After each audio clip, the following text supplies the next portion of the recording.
the middle of the 19th century, the United States was tearing itself apart. Cities burned, rail lines were destroyed. More Americans died in the Civil War than in every other war the nation would fight until the end of the 20th century. Few observers at the time believed this fractured agrarian republic had a future as a global power. And yet, less than a century later, after the Second World War, the same country controlled roughly half of global economic output, held the majority of the world's gold reserves, and supplied most of the planet's industrial goods. How did this happen so quickly? Was it destiny or design?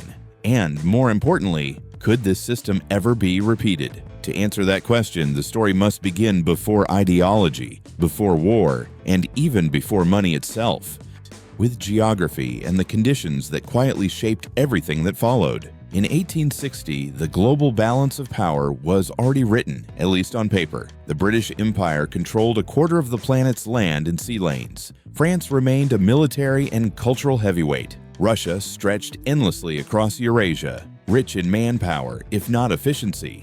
Industrial Europe dominated finance, trade, and diplomacy. London was the world's banker. Paris set cultural standards. Berlin and Vienna defined continental power politics. The United States did not belong in that conversation. At mid-century, America was a peripheral economy. Its wealth depended heavily on agriculture, especially cotton, which accounted for the majority of exports and tied the country to European textile mills. Its industrial base was growing, but unevenly. Its population was fragmented by geography, identity, and slavery.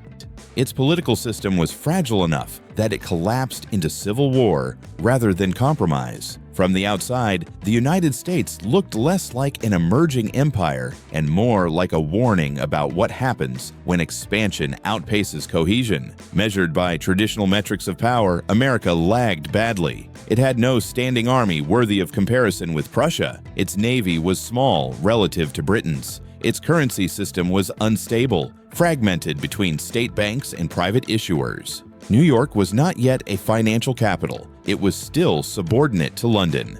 In 1860, few serious strategists would have bet that this country would dominate the 20th century. But power is not always visible in the present tense. Beneath the surface chaos, the United States possessed structural advantages that did not translate immediately into strength, but quietly accumulated potential. The country occupied an entire continent protected by two vast oceans. Unlike Europe, it faced no existential military rivals along its borders. Unlike colonial empires, it did not need to project force overseas to survive. Security was baked into its geography. Equally important, the United States was internally integrated in a way no empire had been before. Rivers, plains, and coastlines were not separated by hostile states or tariffs. When industrialization accelerated after the Civil War, it would do so inside a single legal and monetary framework. Capital could move freely, labor could relocate, resources could be combined at scale.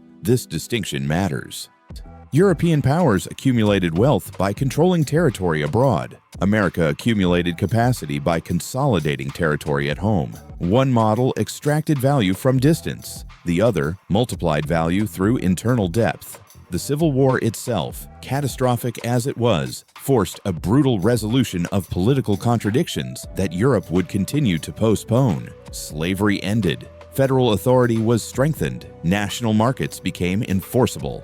By the 1870s, the United States emerged from war not unified in sentiment, but unified in structure. The conditions for industrial acceleration were in place. By the end of the 19th century, this transformation was already visible. The United States overtook Britain as the world's largest industrial producer. Steel output surged.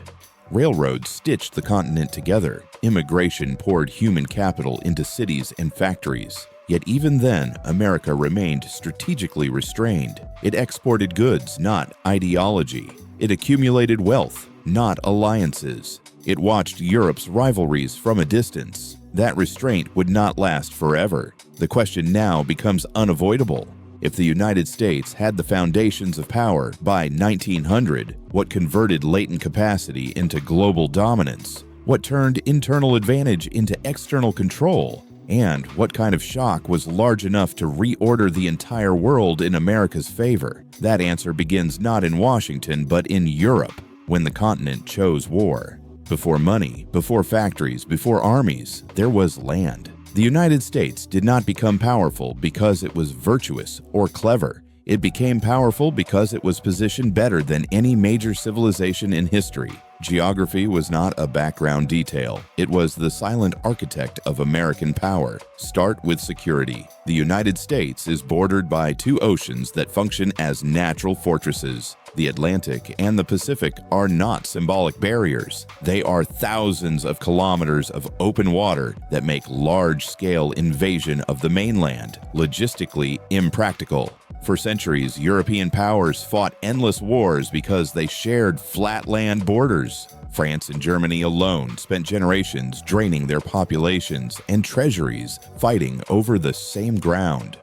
The United States never faced that problem. No rival empire could march an army across its borders. No neighboring power could threaten its capital. While Europe invested enormous resources into defense and reconstruction, America could invest in growth. Security created time. Time created compounding. But defense alone does not create wealth. What made the United States exceptional was what lay inside those borders. At the center of the continent sits the Mississippi River Basin.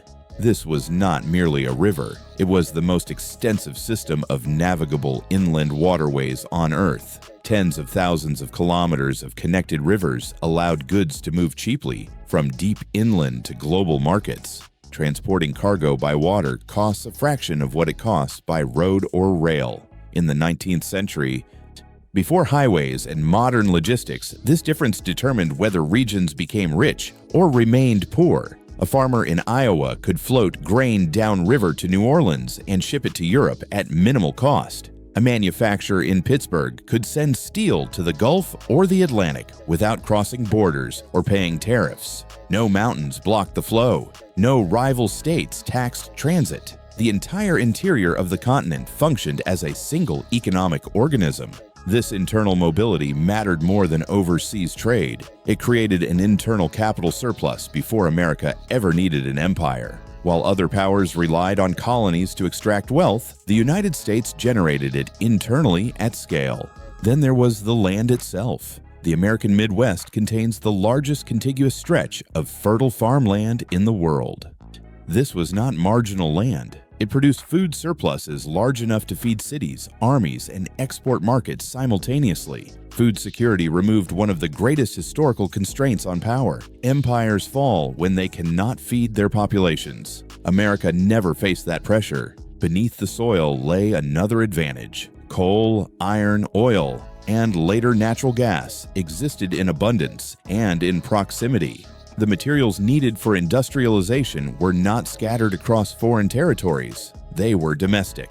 Steel mills rose near iron deposits. Power plants burned nearby coal. Oil fields fueled transport in war. Unlike Britain or Japan, the United States did not need to conquer or negotiate to survive industrially. Resource independence meant strategic autonomy. Geography also shaped scale.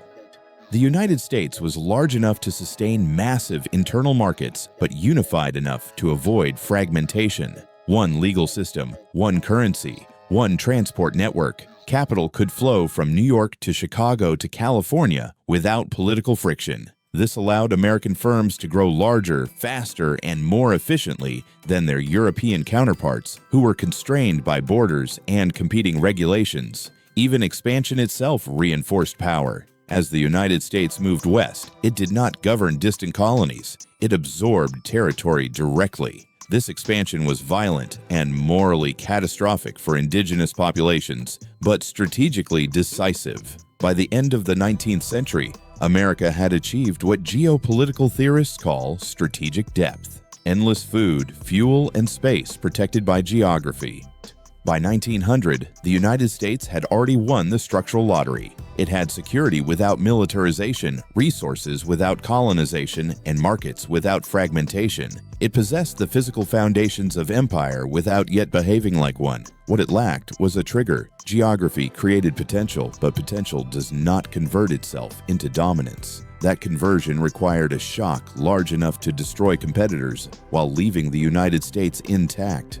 That shock came from abroad. Geography gave the United States capacity. War gave it leverage. When Europe descended into catastrophe in 1914, the United States did not enter the conflict as a superpower. It entered as a supplier. That distinction mattered more than any battlefield victory that followed. At the start of the First World War, America was still a debtor nation. European investors, especially British banks, held large stakes in American railroads, factories, and government bonds. London remained the center of global finance. Wall Street, while growing, still operated in London's shadow. The dollar was not a reserve currency. It was a participant currency. Then Europe began destroying itself. Industrial war consumed everything: steel, coal, wheat, cotton, explosives, uniforms, machinery. Britain and France needed vast quantities of material, and their own factories were either insufficient or being repurposed for war production. They turned to the only major industrial economy not under attack: the United States. American exports to Europe surged almost overnight. Farms expanded output. Factories ran around the clock. Chemical firms, steel producers, and arms manufacturers became indispensable to the Allied war effort. War did not damage American industry. It supercharged it. But the most important shift did not occur on the factory floor. It occurred on balance sheets. By 1916, Britain and France were running out of gold. They had spent their reserves buying American supplies. To continue fighting, they had to borrow.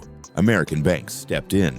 Large financial syndicates, as coordinated by firms such as J.P. Morgan, organized massive loans to the Allies. Debt replaced gold, and debt flowed in one direction. When the war ended in 1918, the financial order of the world had quietly inverted. Europe owed the United States enormous sums. New York replaced London as the gravitational center of global finance. For the first time in modern history, the world's largest creditor was not a European empire. The United States had not just profited from war, it had acquired structural financial dominance. The pattern repeated on a much larger scale 2 decades later. World War II was not merely a military conflict, it was an industrial extinction event. European and Asian production centers were bombed into rubble. Transportation networks collapsed. Civilian infrastructure vanished. Entire economies were reduced to survival mode. Again, the United States entered late. Again, it entered rich. Before officially joining the war, America supplied allies through massive industrial output. Through programs such as Lend-Lease, it shipped food, vehicles, weapons, fuel, and machinery across oceans. This was not charity. It was an economic strategy. While other nations converted factories into targets, American factories became the arsenal of the world. The scale was unprecedented. Aircraft production reached levels no other country could match. Tank output overwhelmed Axis manufacturing. Shipyards launched vessels faster than enemies could sink them. War production pulled the United States out of the Great Depression not gradually, but violently. Unemployment vanished, wages rose, capital accumulated. And once again, the financial outcome mattered more than the military one. By 1945, the United States controlled roughly half of global economic output. It held the majority of the world's gold reserves. It emerged from the war with its cities intact, its industrial base expanded, and its competitors exhausted. Britain was bankrupt. France was shattered. Germany and Japan were destroyed. The Soviet Union had lost tens of millions of lives and much of its productive capacity. The war ended, but the hierarchy was already fixed. This moment is often framed as an accident of timing or moral fortune. It was neither. The United States benefited because it was structurally insulated from destruction and positioned to monetize catastrophe. War acted as an accelerator, compressing decades of relative economic advantage into a single geopolitical leap. Yet dominance gained through war is fragile if it is not institutionalized. Wealth can evaporate. Credit can be forgiven. Competitors can rebuild. The United States understood this risk. Winning the war was not enough. To preserve power, America had to redesign the global system itself, embedding its financial advantage into rules that would outlast any single conflict.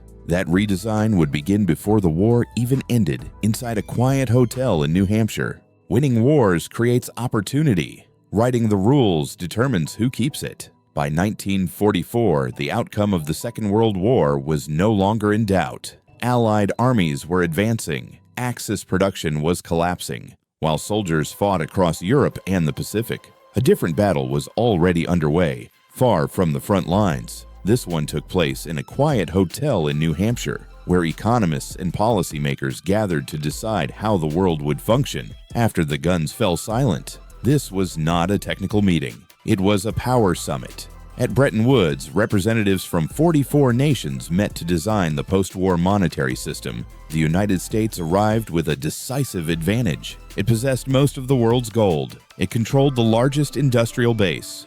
It was the only major economy capable of financing reconstruction. These facts shaped every outcome that followed. The core decision was simple but transformative. The United States dollar would be pegged to gold at a fixed rate. Every other major currency would be pegged to the dollar. Gold no longer anchored the system directly. The dollar did. This arrangement elevated the dollar from national currency to global infrastructure. Governments, corporations, and central banks around the world would now need dollars to trade, to stabilize exchange rates, and to hold reserves. The United States had effectively embedded itself into every major financial transaction. Alongside the system came institutions. The International Monetary Fund and the World Bank were created to manage liquidity, reconstruction, and development. Officially, they existed to stabilize the global economy. Structurally, they ensured that post-war recovery flowed through American capital markets and American policy preferences.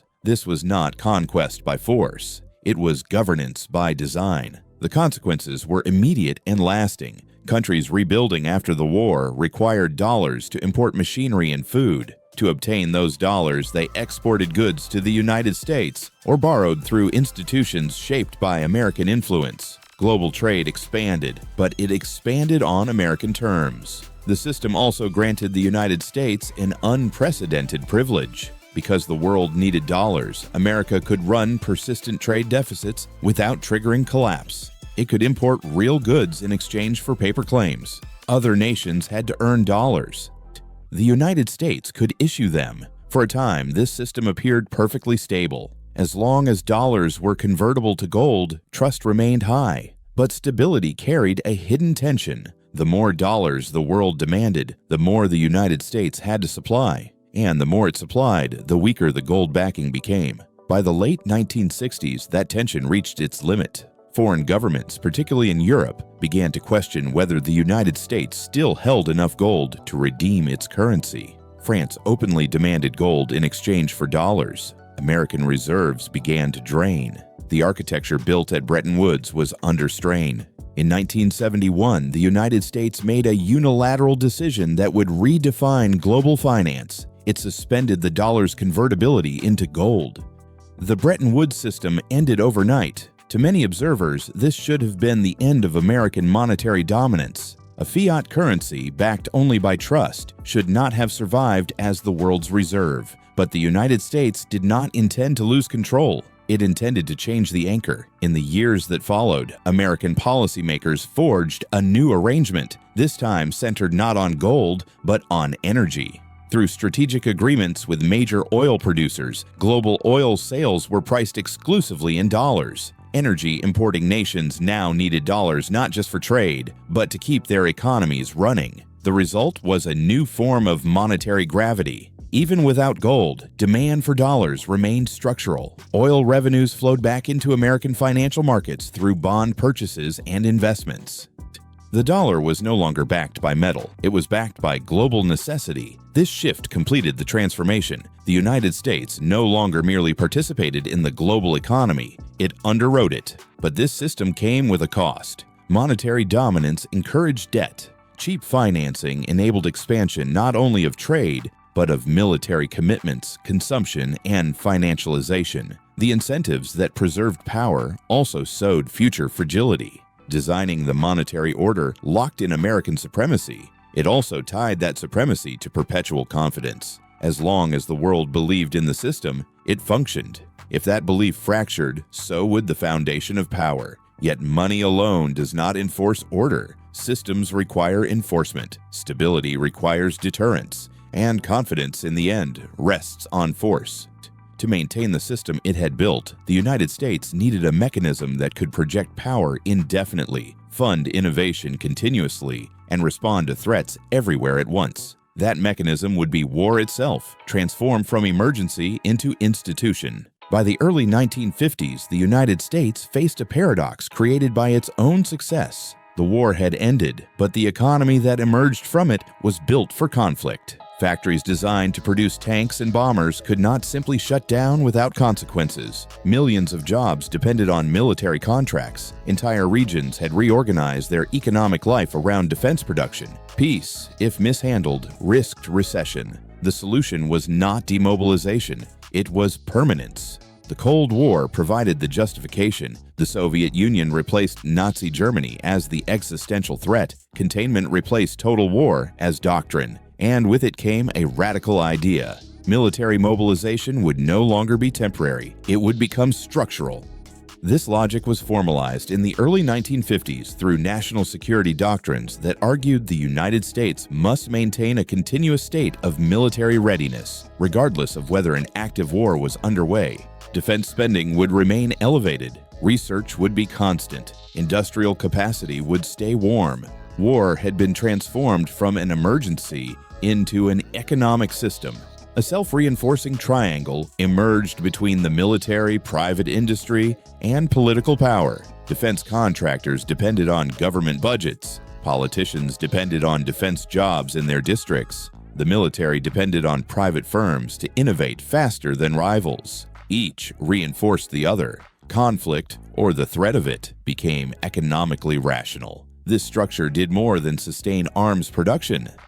It subsidized innovation. To compete with the Soviet Union, the United States poured enormous resources into research and development. The objective was military superiority, but the byproducts reshaped civilian life. Nuclear research advanced energy technologies. Aerospace programs drove materials science. Missile guidance systems demanded miniaturized computing. Secure military communication networks laid the foundations of the internet. The modern digital world did not emerge from garages alone. It emerged from defense budgets. Silicon Valley was not an accident. It was the downstream effect of decades of government-funded experimentation.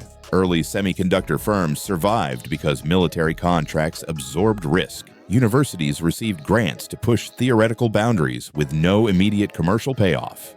Failure was tolerated because national security justified expense. This innovation engine gave the United States something no rival possessed. It created a feedback loop where military spending produced civilian productivity generated economic growth, and economic growth funded further military spending. Power fed itself. At the same time, the United States projected influence not only through force, but through standards. American technology defined protocols. American firms controlled platforms. American culture shaped aspiration.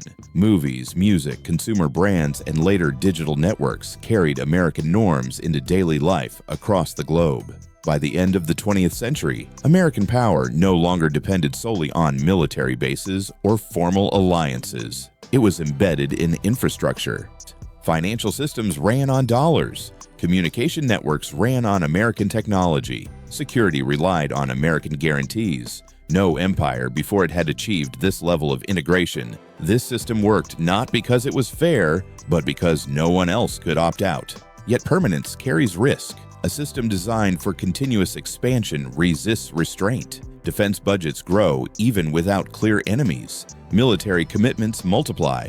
Innovation becomes dependent on conflict justification. The same mechanisms that once generated strength begin to distort incentives. By the 1970s, cracks began to appear. The costs of war rose. Trust in institutions eroded. Economic competitors rebuilt and adapted. The system that fueled dominance also produced strain. The United States entered the modern era not merely as a superpower, but as the central node of a global system that revolved around its currency, its military, and its technology. To understand the consequences of that position, the American model must now be placed next to its competitors, its predecessors, and its challengers. Once American power became systemic, comparison became unavoidable. To understand why the United States dominated the 20th century, it is not enough to describe what America did right. It is equally important to understand why others could not replicate the model, even when they tried. Begin with Europe. After 1945, Western Europe rebuilt rapidly. Factories were reconstructed, trade resumed, living standards rose, yet growth never translated into dominance. The reason was structural. European nations emerged from the war fragmented, indebted, and demographically scarred. They relied on American security through NATO and American capital through the dollar system. Their sovereignty returned, but their strategic autonomy did not. Europe also faced constraints the United States never did. Borders divided markets. Regulations differed by country. Energy was scarce and imported. Demographic aging accelerated. Even today, if London and a handful of financial centers are removed from the equation, much of Europe resembles a mature, low-growth economy. Industrial giants relocated production abroad. Innovation lagged. The European Union became a regulatory power rather than a technological one. Europe did not decline suddenly, it stabilized. And in geopolitics, stability without momentum is a form of relative decline. Now consider the Soviet Union. The USSR possessed scale, resources, and military power. It matched the United States in nuclear capability and briefly surpassed it in space. But its system lacked flexibility. Central planning prioritized heavy industry and military output at the expense of consumer welfare and innovation. Productivity stagnated. Information flowed slowly. Incentives rewarded compliance, not experimentation. Most critically, the Soviet Union never controlled the global monetary system. It could project force, but not finance. Its currency was not trusted beyond its borders. Its trade networks were limited. When oil prices collapsed in the 1980s and military expenditures remained high, the system buckled. The Soviet Empire dissolved not because it lost a war, but because it could no longer pay for itself. China presents a more complex comparison. Like the United States, China pursued scale. It integrated itself into global trade. It accumulated manufacturing capacity at unprecedented speed. Over 4 decades, it lifted hundreds of millions out of poverty and became the world's factory. But China entered a system designed by others. Its growth depended on access to dollar markets, American consumers, and global supply chains anchored in Western finance. While China became an industrial powerhouse, it did not control the rules of trade, currency settlement, or capital flows. The renminbi remained constrained. Capital controls limited trust. Innovation advanced rapidly, but within boundaries set by political oversight. China learned from the American model, but it could not fully replicate it. Geography constrained it. Demography now pressures it. And the absence of an open monetary system limits its ability to externalize costs the way the United States has done for decades. The consequences of this asymmetry shaped the modern world. American power produced stability, but also dependency. Allies relied on U.S. security guarantees and dollar liquidity. Emerging economies tied their growth to export access. Financial crises abroad often traced back to shifts in American monetary policy. When the United States raised interest rates, capital fled developing markets. When it imposed sanctions, entire economies could be frozen out of global trade. This leverage became a tool of policy. In the early 21st century, the United States increasingly weaponized the system it had built. Sanctions targeted banks, reserves, and payment networks. In response, rival states began searching for alternatives. Payment systems diversified. Bilateral trade bypassed the dollar where possible. Gold reserves increased. Digital settlement experiments accelerated. These efforts are often labeled de-dollarization. In reality, they represent fragmentation rather than replacement. The dollar remains dominant, not because it is perfect, but because no alternative combines liquidity, trust, scale, and enforcement. Yet fragmentation has consequences. As the system becomes more contested, the costs of maintaining dominance rise. Alliances require reassurance. Military presence expands. Debt accumulates. Domestic consensus weakens. The very architecture that once delivered effortless power now demands constant maintenance. Internally, these pressures feed polarization. Externally, they fuel strategic competition. The United States is no longer the only engine of global growth, but it remains the central hub of global coordination. This creates a paradox. The world depends on American stability while increasingly questioning American leadership. The comparison is clear. No rival fully matches the American model, but the environment that made the model possible no longer exists. Globalization is fragmenting. Demographics are shifting. Technology is diffusing faster than control can contain it. The system that elevated the United States worked because it emerged at a unique moment in history. It cannot be replayed under the same conditions, which brings the analysis to its final question. If American dominance was built on structures that cannot be recreated, what happens as those structures strain under new pressures? And what choices remain for a power that shaped the system but can no longer fully control it? When systems reach maturity, they stop expanding effortlessly. They must choose between adaptation and exhaustion. The United States has entered that phase. The structures that once amplified American power now impose constraints. Monetary dominance encourages debt. Military primacy encourages overextension. Technological leadership invites imitation. The question is no longer whether the United States remains powerful.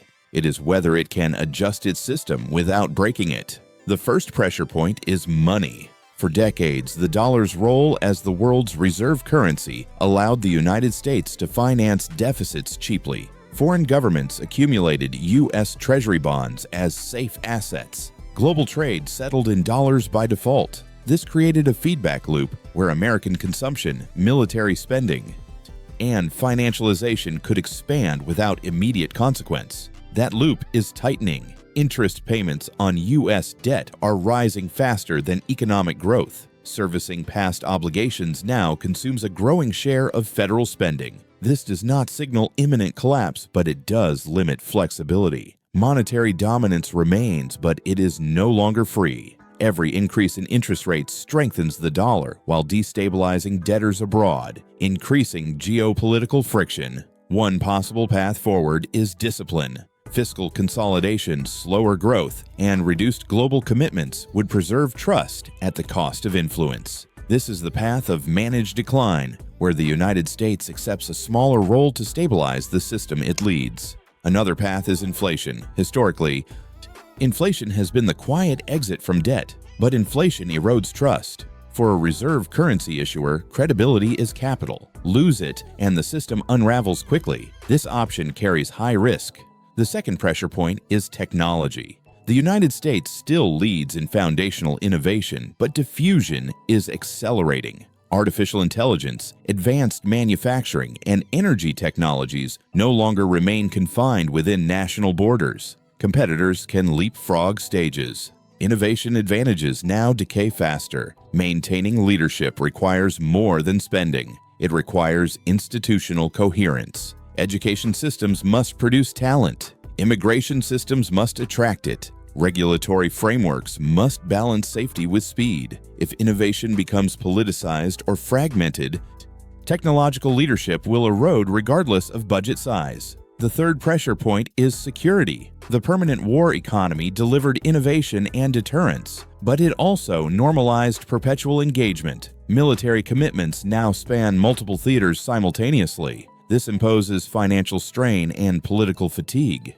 Allies depend on American guarantees, but dependence breeds complacency. Adversaries test limits precisely because engagement is predictable. One scenario involves strategic retrenchment. The United States could reduce its footprint, encourage regional balance, and reserve force for core interests. This lowers cost but risks instability if transitions are mismanaged. Another scenario is escalation management, maintaining presence while shifting emphasis toward alliances, burden sharing, and technological deterrence rather than constant deployment. This preserves influence with lower operational strain. The final and most underestimated pressure point is internal cohesion. No system survives prolonged internal fragmentation. Polarization weakens decision-making. Distrust corrodes institutions. When domestic consensus collapses, foreign policy becomes reactive rather than strategic. Allies hesitate. Rivals probe. Renewal requires narrative alignment. The United States rose when economic growth, social mobility, and national purpose reinforced each other. When those links weaken, power becomes brittle. History is clear on this point. Empires do not fall when they lose wars. They fall when they lose coherence. Taken together, three broad scenarios emerge. In the first, the United States adapts. It moderates debt, invests selectively in innovation, shares burdens with allies, and rebuilds internal trust. Power becomes less dominant but more sustainable. The system evolves rather than collapses. In the second, the system fragments. Monetary dominance erodes gradually. Technology becomes multipolar. Security becomes transactional. The United States remains a great power, but no longer the central organizer of global order. In the third, internal paralysis accelerates decline. Debt constrains options. Trust erodes. Influence retracts abruptly. The system the United States built persists, but without its architect at the center. None of these outcomes is predetermined. The American system was designed by choice as much as by circumstance. It can be adjusted by choice as well. The final question is whether the United States recognizes the moment it is in, and whether it understands that the system that once delivered dominance now demands restraint, reform, and renewal. That question brings the story to its conclusion. The rise of the United States was not a miracle, and it was not an accident. It was the result of structure aligning with moment. Geography provided insulation and scale. War eliminated competitors while transferring wealth. Money transformed from a tool of exchange into a tool of control. Technology turned military necessity into civilian prosperity. Together, these forces produced a system of power unlike anything that came before it. This is the central lesson. America did not dominate because it was morally superior or historically destined. It dominated because it built a system that converted safety into growth, growth into leverage, and leverage into rules that others had to follow. Once that system was in place, power compounded quietly and relentlessly. But history also offers a warning. Every empire believes its system is permanent until it is not. Rome trusted legions. Britain trusted trade routes and gold. The United States trusted institutions, markets, and the dollar. What ultimately matters is not the strength of the system at its peak, but the flexibility of the system under pressure. Power does not disappear. It relocates. The American order now faces that test. The world it shaped has grown more complex. Rivals study its mechanisms rather than confront its armies. Allies hedge rather than follow blindly. Technology diffuses faster than control. Debt accumulates faster than consensus. The advantages that once required no effort now demand careful maintenance. The future of American power will not be decided by a single crisis. It will be decided by choices, whether to reform or delay, whether to adapt or deny, whether to recognize that dominance built once cannot simply be repeated. Understanding how the United States became a superpower is not an exercise in nostalgia. It is a guide to understanding how power works in the modern world and why systems matter more than slogans. If you want to navigate the geopolitical shifts ahead, this is the kind of history that cannot be ignored. Power leaves patterns. Those patterns repeat, but only for those who know how to read them. If this analysis helped clarify how the global system was built and where it may be heading, consider subscribing and sharing it with others who want more than headlines. The next era will reward those who understand structure, incentives, and trade-offs. And the most important question remains open. What happens to the world when the system that defined the last century begins to change? This is not the end of the story. It is the moment where the next one begins.